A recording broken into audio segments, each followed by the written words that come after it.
మన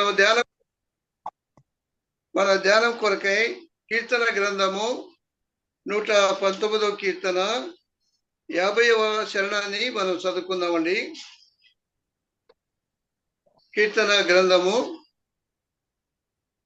119వ కీర్తన 50వ శరణము. నేను చదువుతున్నా చూడండి. నీ వాక్యము నన్ను బ్రతికించి ఉన్నది, నా బాధలో ఇదే నాకు నెమ్మది కలిగించుచున్నది. మరొకసారి, నీ వాక్యము నన్ను బ్రతికించి ఉన్నది, నా బాధలో ఇదే నాకు నెమ్మది కలిగించుచున్నది. చిన్న ప్రార్థన చేద్దాం. పరిశుద్ధుడైన తండ్రి, జీవంగల దేవ, స్తోత్రం. కరుణామయుడా, నీకు వందనాలు. 1810వ రోజుగా జూమ్ ద్వారా జరుగుతున్నది జ్ఞానమాతని వాక్య పరిచయం బట్టి స్తోత్రాలు. మీ సేవకులు రాజపాల్ గారు ఇంతకాలం బాగా బలపరిచి వాడుకున్నారు. ఈనాడు మీ సేవకుడు మా తండ్రి వేస్తానికి ప్రయాణంలో ఉంటుండగా మీ కృపా సన్నిధి తోడించమని అనుకుంటున్నాం. చేరి వచ్చిన మాతో మీరు మీ సన్నిధించండి. చదువున్న వాక్య భాగాన్ని దీవించండి. మంచి తలంపులు మాకు దయచేయండి. ఘనతమైన ప్రభావాలు మీరు పొందుకుందరని మీ కుమారుడు మా యేసు క్రీస్తు ఘనమైన పరిశుద్ధ నామను బట్టి ప్రార్థిస్తున్నాము తండ్రి. ఆమేన్. ప్రభునందు ప్రియులారా, మనం చదువుకుంటే ఈ మాటలో 3 మాటలు కనబడుతున్నవి. మొదటిగా వాక్యము, తర్వాత రెండవదిగా బాధ, మూడవదిగా నెమ్మది. కాబట్టి 3 మాటలు కొద్ది నిమిషాలు ధ్యానం చేద్దాం. వాక్యం అన్నప్పుడు వెంటనే మనకు గుర్తొచ్చేది ఏంటి? యోహాను సువార్త 1వ అధ్యాయము 1వ వచనం. ఆదియందు వాక్యం ఉండెను, వాక్యము దేవుని యొద్ద ఉండెను, వాక్యము దేవుడై ఉండెను. కాబట్టి ఆడ 3 మాటలు, వాక్యము, ఆదియందు వాక్యం ఉండెను, వాక్యము దేవుని యొద్ద ఉండెను, వాక్యము దేవుడై ఉండెనని యోహాను సువార్త 1వ అధ్యాయం 1వ వచనములో మాటను చూస్తున్నాం. వాక్యమైన దేవుడు ఆయన మన నిమిత్తమై శరీరధారిగా వచ్చాడు. యోహాను సువార్త 1వ అధ్యాయం 14వ వచనములో ఆ వాక్యమే శరీరధారి అయి కృపా సత్య సంపూర్ణుడిగా మన మధ్య నివసించనని యోహాను సువార్త 1వ అధ్యాయం 14వ వచనంలో మనం చూస్తున్నాం. కాబట్టి మహిమాస్వరూపైన దేవుడు మానవులను రక్షించడానికి మానవుడిగా దిగిరా వచ్చాడు. మహిమను కోల్పోయాడు. కాబట్టి కృపా సత్య శరీరధారిగా ఆయన ఈ లోకంలో వచ్చాడు. అదే యోహాను తన మొదటి పత్రిక 1వ అధ్యాయము 1వ వచనంలో ఇలా అంటున్నాడు. ఆ జీవవాక్యమును గూర్చి మేము ఏది వింటామో, ఏది కన్నులారా చూస్తామో, కాబట్టి దాని గురించి ఆయన తన రాసినటువంటి పత్రికలో రాసి ఇచ్చినాడు. యోహాను రాసిన మొదటి పత్రిక 1వ అధ్యాయం 1వ వచనంలో జీవవాక్యమును గూర్చినది ఆది నుండి ఏది ఉండెనో, మేమేది వింటిమో, కన్నులారా ఏది చూచితమో, ఏది నిదానించి కనుగొంటిమో, మా చేతులు దేనిని తాకి చూచెనో అవి మీకు తెలియజేస్తున్నాం. ఆ వాక్యమైనటువంటి దేవుడు, జీవవాక్యము ఎలాగూ వారి మధ్య ఉన్నప్పుడు యోహాను మరి చూసినది, తాకినది, విన్నది అన్నీ కూడా కలిపి ఆ వాక్యము శరీరధారి అయి. కాబట్టి వాక్యము శరీరధారి అయి ఎవరు ఒప్పుకుంటున్నారో శరీరధారి అయి వచ్చారని వాక్యము, వారు దేవుని సంబంధి అన్నారు. ఎవరైతే ఆయన వాక్యమైన దేవుడు శరీరధారిగా రాలేదంటారో దేవుని సంబంధులు కాదు. వాక్యమైన దేవుడు తన ప్రవచన ప్రకారంగా మానవులు రక్షించడానికి మానవుడిగా వచ్చాడు. కాబట్టి శరీరధారిగా ఈ లోకంలో జన్మించాడు. ఆ వాక్యమును కూర్చున్నటువంటి సంగతులు మనం కొన్నిటిని అదే 119వ కీర్తనలో మనం జ్ఞాపం చేసుకుందాం. వాక్యం గురించినటువంటి మాటలు 119వ కీర్తనలో మనం చూసినప్పుడు మొదటిగా 9వ శరణాన్ని మనం చూడండి. యవనస్తులు దేని చేత తమ నడతను శుద్ధిపరచుకుందరు, నీ వాక్యమును బట్టి దానిని జాగ్రత్తగా చూసుకుంటూ చేతనే కదా. కాబట్టి ఒకని నడత శుద్ధి కావాలంటే ప్రాముఖ్యంగా యవనస్తులు. కాబట్టి ఈ వాక్యమును బట్టి జాగ్రత్త పడినప్పుడు వారు తమను తాము శుద్ధిపరుచుకునే వారుగా ఉన్నారు. వాక్యం అనగా నీరు పరిశుద్ధాత్మను కూడా చూపించున్నట్లుగా దేవుని వాక్యంలో మనం చూస్తున్నాం.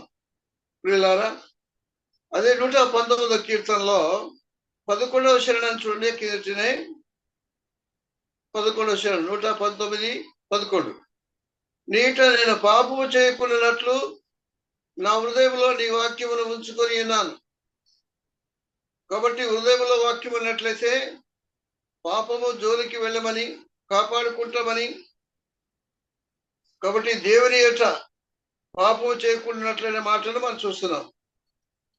యేసేపు మరి పొతిఫెర ఇంట్లో ఉన్నప్పుడు అప్పుడు ఆ శోధన సమయంలో ఆయన పలికిన మాట, ఇంత దేవునిట ఇంత గొప్ప పాపం ఎలాగ చేయగలను అని తను తాను తప్పించుకొని పారిపోయాడు.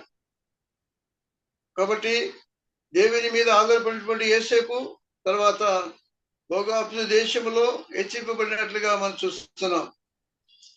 అందులోనే 119వ కీర్తన 101వ శరణాన్ని మనం చూద్దాం.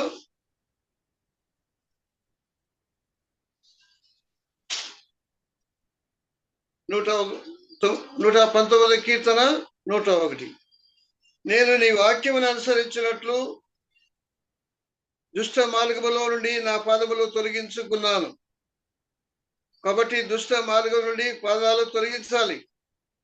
కాబట్టి దుష్టుల ఆలోచన చెప్పున నడకూడదు. అపహాసులు కూర్చున్నటువంటి స్థలంలో కూర్చుండకూడదు అని మనం వచ్చి కీర్తనలో మనం చూస్తున్నాం. కాబట్టి దుష్ట మార్గులు నా పాదాలు తొలగించుకున్నానన్నాడు. అందులోనే 103వ కీర్తన చూడండి, 103వ శరణాన్ని చూడండి. 119వ కీర్తన 103. నీ వాక్యములు నా జీవకు ఎంతో మధురములు, అవి నా నోటికి తేనె కంటే తీపిగా ఉన్నవి. దేవుని వాక్యము తీపిగా ఉన్నది. యెహెజ్కేలు గ్రంథంలో మనం చూస్తున్నాం. కాబట్టి ఆ పుస్తకాన్ని తిన్నప్పుడు అది మధురంగా ఉన్నది, కడుపుకు చేదుగా ఉందని యెహెజ్కేలు గ్రంథంలో మనం చూస్తాం. దేవుని వాక్యములు ఎంతో మధురమైనవి. కాబట్టి తేనె కంటే జుట్టు తేనె దానికంటే కోరదగినవని మనం చూస్తున్నాం. అది కాకుండా అది 119వ కీర్తనలో 105వ చరణాన్ని చూడండి. నీ వాక్యము నా పాదములకు దీపమును నా త్రోవకు వెలుగునై ఉన్నది. కాబట్టి దేవుని వాక్యము, దేవుడు వెలుగై ఉన్నాడు. దేవుడు వెలుగై ఉన్నాడు. దేవుని వాక్యము దీపం వలె మనల్ని నడిపించేదిగా ఉన్నది. మన త్రోవకు వెలుగునిచ్చేదిగా ఉన్నది. త్రోవను సరళం చేసేదిగా ఉందని ఒక మాటను మనం చూస్తున్నాం. ప్రియులారా, అదే 119వ కీర్తనలో ఇంకా 1-2 మాటల్లో మనం చూద్దాం. వాక్యము, నీ వాక్యము నన్ను బ్రతికించిన మాటలు మనం చూసాం కదా. వాక్యం మంచిగా చూసినట్లయితే అందులోనే 119వ కీర్తన 148వ శరణాన్ని చూడండి.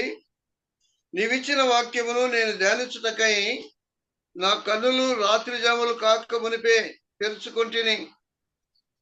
వాక్య దానం కొరకు ఎంత ఆసక్తి! రాత్రి జాములు కాకముందే కన్నులు తెరుచుకొని దేవుని వాక్యాన్ని చూడాలని, దేవుని వాక్యాన్ని ధ్యానించాలని భక్తులు రాసినటువంటి మాటల్లో మనం చూస్తున్నాం. అదే 149 కూర్చోండి. నీ కృపను బట్టి నా వలన ఆలకింపుము,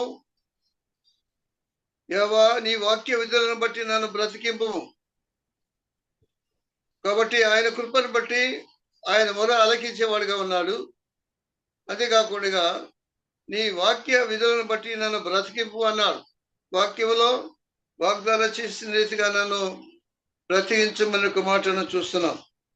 ఆఖరి ఒక మాట 160వ శరణం చూడండి. పిల్లలారా, 160వ శరణం 119, 160. నీ వాక్య సారాంశము సత్యము, నీవు నియమించిన న్యాయవిధులని నిత్యము నిలుచును. ఆయన వాక్యమైనది సత్యమైనది. యోహాను సువార్త 17:17లో సత్యమందు వారిని ప్రతిష్ఠ చేయము, నీ వాక్యమే సత్యమని అక్కడ రాయబడినటువంటి మాటను మనం చూస్తున్నాం. నీవు నియమించిన న్యాయవిధులన్నీ కూడా నిత్యము నిలిచేవి. కాబట్టి ఆకాశము భూమి గతించును కానీ నా మాటలు గతించమని ప్రభు యేసు ప్రభు వారు మరి లోకంలో ఉన్నప్పుడు చెప్పిన మాటను మనం చూస్తున్నాం. పిల్లలారా, కాబట్టి వాక్యం గురించి కొన్ని మాటలను ధ్యానించాము, చాలా ఉన్నాయి. రెండో మాటగా బాధ అనే ఒక మాటను మనం చూస్తున్నాం. పిల్లలారా, మరి యోబు గ్రంథంలో యోబు పలికిన మాటల్లో మనం చూస్తున్నాం ఎన్ని బాధలు ఉన్నాయి. 5వ అధ్యాయం చేయండి. యోబు గ్రంథం 5వ అధ్యాయం. యోబు గ్రంథం 5వ అధ్యాయం 19వ వచనం. 6 బాధల నుండి ఆయన నన్ను విడిపించును, 7 బాధలు కలిగినను నీకు ఏ కీడును తగలదు అన్నాడు. ఎన్ని బాధల నుంచి విడిపించేవాడు? 6 బాధల నుండి విడిపించేవాడు ఆయనే. 7 బాధలు కలిగినా కూడా కీడు తగలకుండా కాపాడేవాడు దేవుడే. ఆ మాటకు వచ్చినట్లయితే బాధను గురించిన ఒక మాటను మనం చూస్తే యోబు గ్రంథంలో 14వ అధ్యాయంలో 1వ వచనములో ఇలాగుంది. స్త్రీ కనిన నరుడు కొద్ది దినముల వాడై మిక్కిలి బాధ నొందును. స్త్రీ కనిన నరుడు కొద్ది దినముల వాడై మిక్కిలి బాధ నొందును. కాబట్టి ఆ శరీరంలో ఉన్న కనుక ఇవన్నీ వేదనలు బాధలు మనకు కలుగుతాయని. అయితే ఎంతకాలము స్త్రీ కనిన నరుడు ఉంటే కొద్ది దినాలే. మనము యాత్రికులుగా ప్రయాణంగా ఉన్నాం కనుక మా యాత్రను ముగించుకొని మన దేశానికి వెళ్ళవలసిన వాళ్ళకి ఎంచున్నాం. కాబట్టి మిక్కిలి బాధ. కాబట్టి లోకంలో ఏమిటంటే శ్రమ, బాధ, వేదన ఇవన్నీ కూడా ఉన్నాయి అనే ఒక మాటను మనం చూస్తున్నాం. అయితే యోబు భక్తుడు ఆ బాధల గురించి ఏం చేశాడో ఒక మాటను, అది యోబు గ్రంథం 30వ అధ్యాయం చేయండి. యోబు గ్రంథం 30వ అధ్యాయం 25వ వచనాన్ని జ్ఞాపం చేసుకున్నాం. యోబు గ్రంథం 30వ అధ్యాయం 25వ వచనం. బాధల్లో నున్న వారి నిమిత్తము నేను ఏడవలేదా, దరిద్రుల నిమిత్తము నేను దుఃఖింపలేదా అని యోబు గారు అంటున్నారు. ఆయన ఎంతో బాధపడ్డాడు. ఆ బాధపడినటువంటి ఆయన ఎలాంటి వాడంటే, యాకోబు తన పత్రిక రాస్తూ ఆయన ఎన్నో గుణగాలు ఉన్నా కూడా ఆయన కనికరం గలవాడు, జాలియు కనికరం గలవాడు. బాధలో ఉన్నాడు, బాధ అంటే తెలిసిన వాడు. కాబట్టి బాధలో ఉన్న వారిని ఏడ్చాడట. దరిద్రుల నిమిత్తం నేను దుఃఖింపలేదా, వారి నిమిత్తమై దుఃఖించాడు. కాబట్టి బాధపడ్డాడని మనం చూస్తున్నాం. బాధలు ఉన్న వారిని ఏడ్చాడు అన్నాడు. ఆ మాటకు వచ్చినప్పుడు యోహాను సువార్త 11వ అధ్యాయంలో లాజరు సమాధి దగ్గర మరి ప్రభు వారు చూసినప్పుడు వారందరూ కన్నీరు పెడతా ఉన్నారు. లాజరు మరణించాడని. సమాధి దగ్గరికి వెళ్ళినప్పుడు వారందరూ వేస్తూ ఉన్నారు. ప్రభు ఆయన కూడా యేసు కన్నీళ్లు విడిచిన ఒక మాటను మనం చూస్తున్నాం. ఎందుకంటే ఆయన కనికర గల దేవుడు. కాబట్టి వారి బాధల్లో బాధపడిన వాడు. ఎలాగూ యోబు బాధలో ఉన్న వారి బాధలు పంచుకున్నాడు, బాధపడ్డాడు. అలాగే ప్రభు కనికర గల దేవుడు కనుక అక్కడ యేసు కన్నీరు విడిచనని మరి లాజరు సమాధి దగ్గర ఆ మాటను మనం చూస్తున్నాం. ప్రియులారా, మరి ఇక్కడ మనం చూసినప్పుడు కీర్తనలో ఒక మాటను జ్ఞాపం చేసుకుందాం. 30వ కీర్తన గ్రంథం నుండి 30వ కీర్తన ఆఖరి శరణం. 30వ కీర్తన ఆఖరి శరణం. నీవు నా గోనె పట్ట విడిపించి సంతోష వస్త్రము నన్ను ధరింపచేసి ఉన్నావు. యెహోవా నా దేవా, నిత్యము నేను నిన్ను స్తుతించేదను. ఇది దావీదు రాసిన కీర్తన, గోనె పట్ట. కాబట్టి బాధలో సహించగలిగినటువంటి బాధ వచ్చినప్పుడు మరి గోనె పట్ట ధరించుకోవటము ఒక అలవాటుగా చూస్తా ఉన్నాం. మిక్కిలి బాధ కలిగినప్పుడు మరి వారు తమను తాము యోబు కూడా మిక్కిలి బాధ కలిగినప్పుడు ఆయన గొనె పట్టు ధరించుకొని బూడిదలో కూర్చొని దేవుని సన్నిధి ఆయన తన స్థితిని గుర్తు చేశాడు. అలాగే యోనా గ్రంథంలో మరి 2వ అధ్యాయము 5-6 వచనంలో మరి దేవుడు యోనాను నీనే పట్టణానికి పంపించిన తర్వాత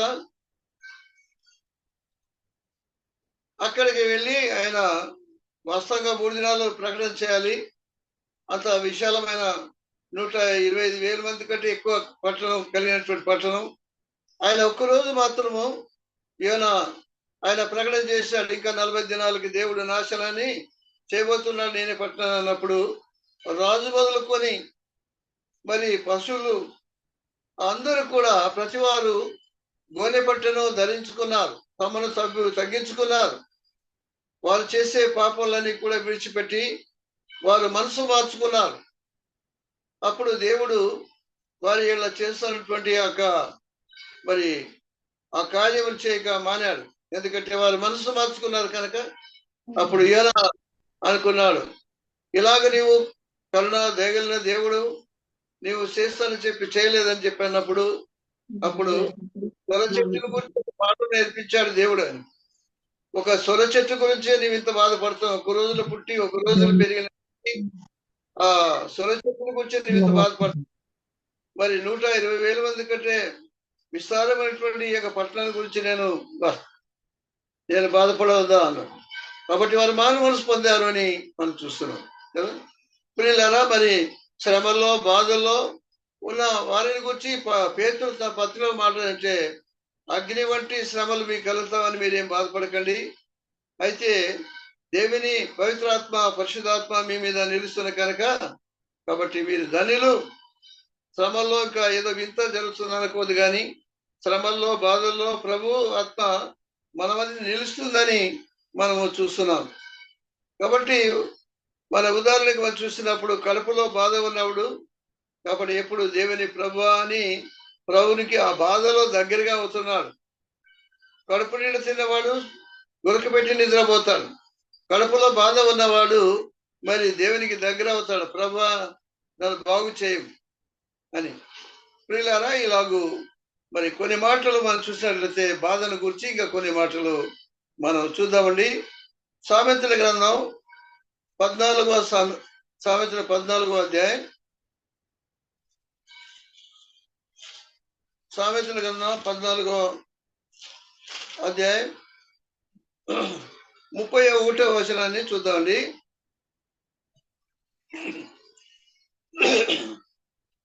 సామెతల గ్రంథం 14వ అధ్యాయం 31వ వచనం.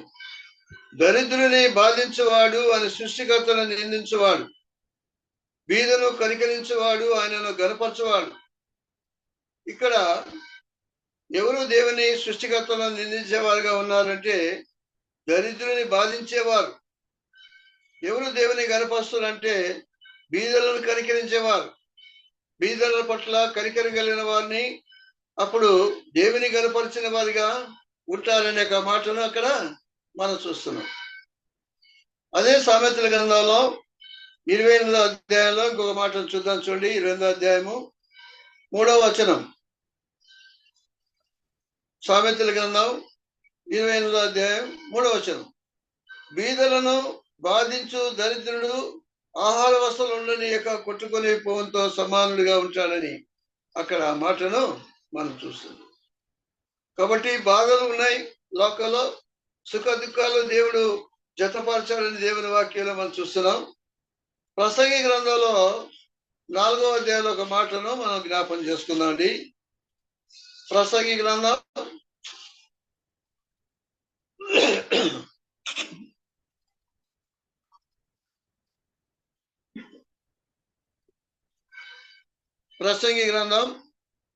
4వ అధ్యాయం 1వ వచనం. ప్రియులారా,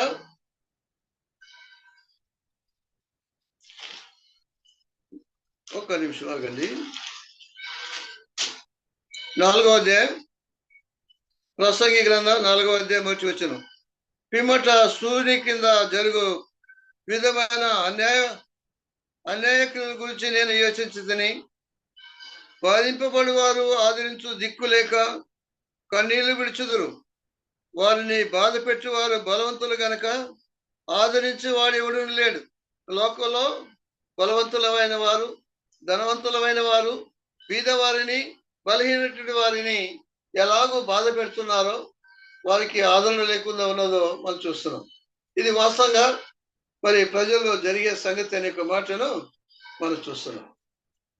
ప్రసంగి గ్రంథంలోనే ఇంకో మాటను మనం చూసినట్లయితే 5వ అధ్యాయము 8వ వచనం చూడండి. ప్రసంగి గ్రంథం 5వ అధ్యాయము 8వ వచనం. ఒక రాజ్యమందు బీదలను బాధించుటయు, ధర్మమును న్యాయమును బలాత్కారం చేత మీరుటయు నీకు కనబడినలా దానికి ఆశ్చర్యపడకూడదు. అధికారము నందిన వారి మీద మరి ఎక్కువ అధికారం నందిన వారు ఉన్నారు, మరియు మరి ఎక్కువైన అధికారం నందిన వాడు వారికి పైగానున్నాడు. అందరికీ పైగా ఉన్నవాడు, అధికారం కలిగిన వాడు, బాధించే వారిని అందరినీ చూసే దేవుడు ఆయన ఉన్నాడని ఒక మాటను మనం చూస్తున్నాం. కాబట్టి బాధను కూర్చున్న సంగతులు మనం ధ్యానిస్తుండగా ఒక మాటను జకర్యా గ్రంథంలో జ్ఞాపం చేసుకుందామండి. జకర్యా గ్రంథం 7వ అధ్యాయం 10వ వచనం అండి. జకర్యా గ్రంథం 7వ అధ్యాయం 10వ వచనం. విధవరాండ్రను, తండ్రి లేని వారిని, పరదేశులను, దరిద్రులను బాధ పెట్టకుడి. హృదయమందు సోదరులో ఎవరికి కీడి చేయ తలచుకుడి అన్నాడు. విధవరాండ్రను, తండ్రి లేని వారిని, పరదేశుల దరిద్రులను బాధ పెట్టకూడదని ఆ మాటలు ధర్మశాస్త్ర గ్రంథాలకు కూడా రాసి పెట్టాడు దేవుడు.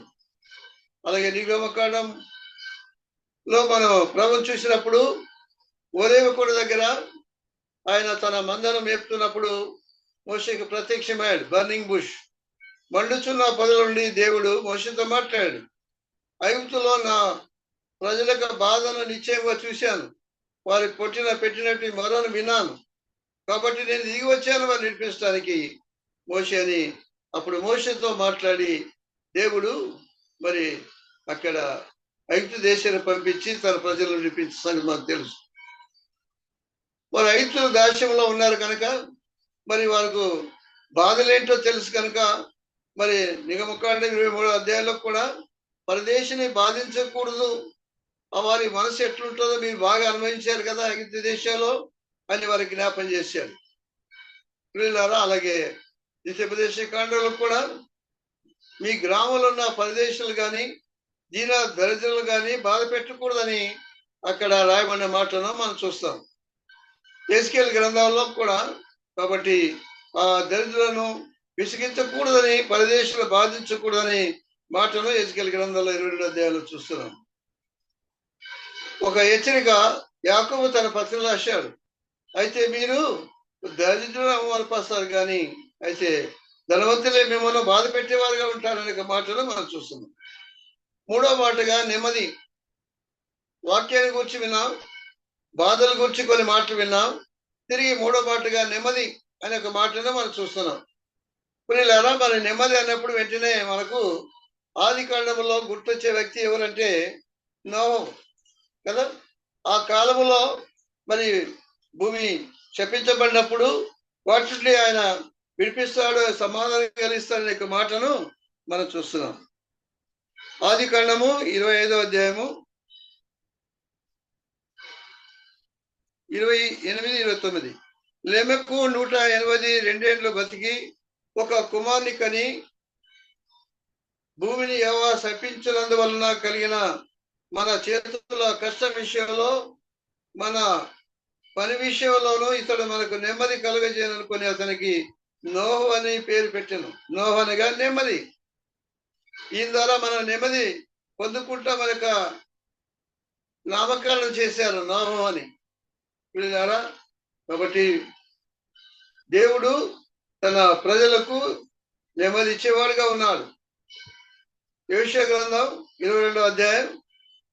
కాబట్టి అక్కడ మీ దేవుడైన యెహోవా మీ సోదరు చెప్పిన వారికి నెమ్మది కలుగ చేశాడు అనే ఒక మాటను మనం చూస్తున్నాం. మరి రూతు గ్రంథంలో మనకు బాగా తెలుసు, మరి బెత్లెహేము గ్రామంలో కరువు సమయంలో మరి రూతు భర్త కుమారులు వారు మోయాబు దేశానికి వెళ్ళారు. అయితే అక్కడ మోయాబు దేశంలో ఉన్నప్పుడు భర్త చనిపోయాడు, కుమారులు చనిపోయారు. అయితే చనిపోయిన తర్వాత దేవుడు తన ప్రజలు దర్శించాడని మరి బెత్లెహేము రావటానికి నిశ్చయించుకొని ఆ నయమి బయలుదేరుతున్న సందర్భంలో వారితో చెప్పారు, మీలో ఇక నా కొడుకులు చనిపోయారు కనుక మీరు ఒక్కొక్కరు పెళ్లి చేసుకొని తన ఇంట నెమ్మది పొందండి అని రూతు గ్రంథం 1:9 నయోమి పలికినటువంటి మాటను మనం చూస్తున్నాం. అలాగే ఇప్పుడు సౌలు దావీదును చంపాలని చాలాసార్లు ప్రయత్నం చేశాడు. అయితే ఒక గుహలో ఆయన నిలుస్తున్నప్పుడు దావీదు దొరికాడు, కానీ దావీదు చెప్పలేదు. ఎందుకంటే సౌలు దేవుని చేత అభిషేకించబడిన వాడని దావీదు చంపలేదు. అయితే చంపాలని ప్రయత్నం చేసినప్పుడు యోనాతాను తన స్నేహితుడిగా ఉన్నాడు కనుక విషయాలు చెప్పినప్పుడు అది నీ నిర్ధారణ చేసుకుని నేను చెప్తానన్నప్పుడు యోనాతాను మరి దావీదుతో ఒక నిబంధన చేసుకున్నాడు కదా. సమూయేలు గ్రంథం 20:42 ఎవరిని బట్టి ప్రమాణం చేస్తున్నా కనుక ఇప్పుడు నీవు నెమ్మదిగా పొమ్మని దావీదును పంపుతా ఉన్నాడు యోనాతాను. ప్రియులారా, కాబట్టి దేవుడు తర్వాత దావీదుకు నలుదిక్కుల నెమ్మదిచ్చాడు. నెమ్మదిచ్చిన సమయంలో అప్పుడు నాతాను ప్రవక్తను దావీదు పిలిపించుకొని చెప్పాడు, నేను దేవదారులకు మాలతో కట్టినటువంటి పట్టణంలో ఉన్నాను, నివసిస్తున్నాను. నా దేవుని మందిరము డేరాలో ఉందని, కాబట్టి మందిరం కట్టాలనుకున్నప్పుడు సరే మంచిదే ఆలోచన అని చెప్పి వెళ్ళాడు. అయితే దేవుడు నాతాను ఆవు నుండి బయటకు వెళ్ళకంటే ముందు చెప్పాడు, నేను తిరిగి వెళ్ళి దావీదుతో మాట చెప్పు, నీవు విస్తారంగా రక్తం వెలిగించే నీవు నాకు మందిరం కట్టకూడదు, కానీ నీ కుమారుడు నాకు మందిరము కలదు. సొలొమోను కాలంలో నేను దేశమంతా కూడా నెమ్మది కలగజేస్తున్న అతడు నాకు చేశాడు. అలాగే సొలొమోను 7 సంవత్సరాలు దేవుని కొరకు గొప్ప భయం గల మందిరంగా కట్టాడు. అయితే తర్వాత కట్టినప్పుడు ఆయన ప్రార్థన చేశాడు, దేవుడు తాను చేసిన శుభాగ్దానంలో ఒకటి కూడా ఇవ్వలేదు అన్నాడు. కాబట్టి ఆయన నెమ్మది కాలంలో దేవుని మందిరము కట్టినట్లుగా దయపరించాడు. ఇంకో విషయాన్ని మనకు బాగా తెలుసు, మరి ఇశ్రాయేలు దేశం నుండి సిరియా దేశానికి ఒక అమ్మాయిని తీసుకెళ్లారు. మరి సైన్యాధిపతి అయినటువంటి నయమాన్ ఇంట్లో ఆమె పనిచేస్తా ఉంది. కాబట్టి చాలాసార్లు ఆమె చెప్పిన మాటలను బట్టి అమ్మగారు నయమాన్తో చెప్పారు, ఆయన పరాక్రమశాలి, ఆయన సైనికుడు, ఆయన మరి కుష్ఠరోగం కలిగిన వాడు కనుక ఎలీషా దగ్గరికి వచ్చినప్పుడు ఆ సంగతి మనకు తెలుసు. కాబట్టి ఆయన వచ్చి తను తడివి చూసి ప్రార్థన చేసి బాగా చేస్తాడు అనుకున్నా, కానీ 7 దానికి వెళ్ళి 7 మార్లు మునిగిమన్నాడు. కోపం వచ్చి వెళ్ళిపోతాడు. ఒక ఆయన సలహా చెప్పాడు, అయ్యా ఆయన ప్రవక్త ఏదైనా గొప్ప కార్యం చేయమని చేస్తావా లేదా నీ రోగు పోటాడంటే అవును అన్నాడు. మరి 7 దానికి వెళ్ళి మునుగుమంటే నీ కష్టం ఏంటి అన్నప్పుడు ఆయన మనసు మార్చుకుని వెళ్ళి 7 సార్లు కూడా 7వసారి పసిపిల్ల లాంటి దేహం కలిగి తిరిగి అప్పుడు ఇశ్రాయేలు దేవుడు తప్ప వేరే ఏ దేవుడు లేదని ఎలీషాకు వచ్చి బహుమానం కాదంటే, కాబట్టి ఆయన అన్నాడు, నేను బహుమానం నేను తీసుకోను, నీవు నెమ్మది కలిగి పోమని అతనికి సెలవిచ్చానని రాజుల 2వ గ్రంథం 5వ అధ్యాయం 16-17 మీరు రాసుకోండి.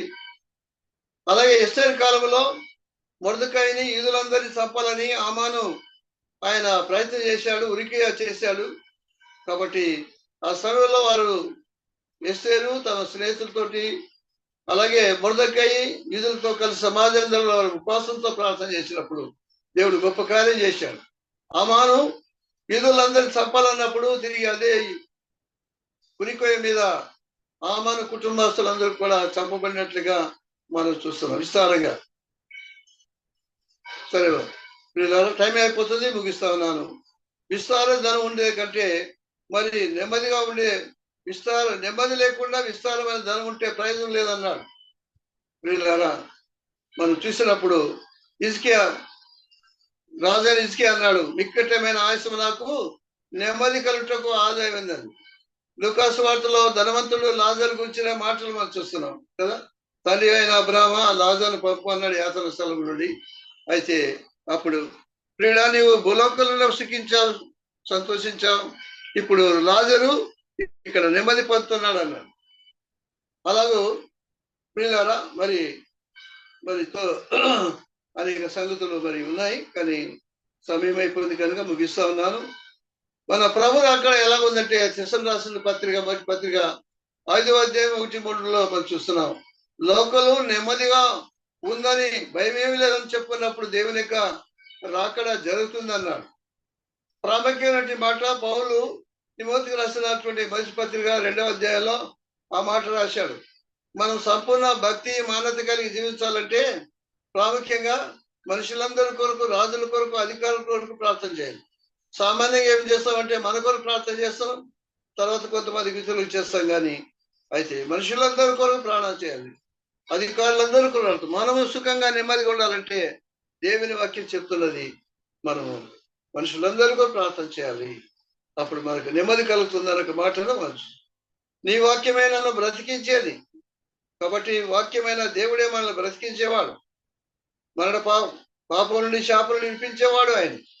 అంతేకాకుండా బాధల్లో నుండి విడిపించేవాడు ఆయనే, నెమ్మది ఇచ్చేవాడు ఆయనే.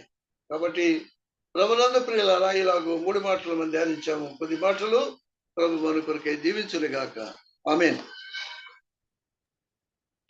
శేఖర్ జీ.